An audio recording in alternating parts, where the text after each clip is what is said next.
2022 жылы қазан айында келген болатын 300 бас.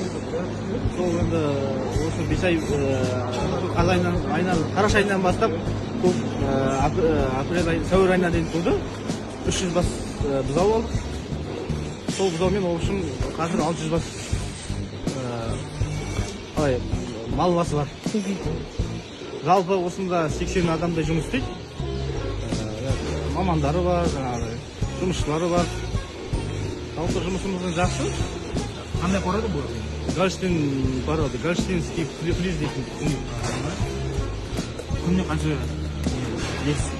Күніне әрбір сиырдан среднеймен 12 литрден сүт аламыз.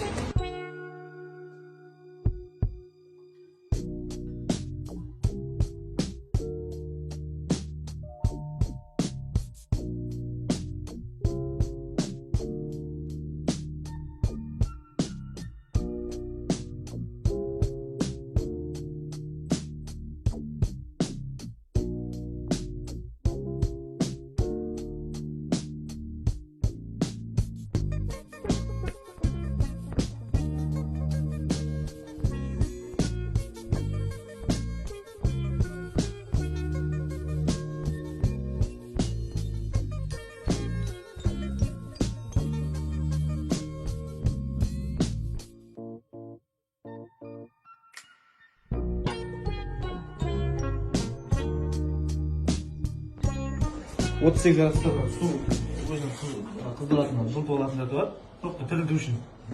Осыған тірілтіп, 1 минуттай. 1 минутта тірілтіп алып, сосын мына жаққа саламыз. Шпричке салып, осы шпричке дайындап, 10 минуттың ішінде орталып саламыз.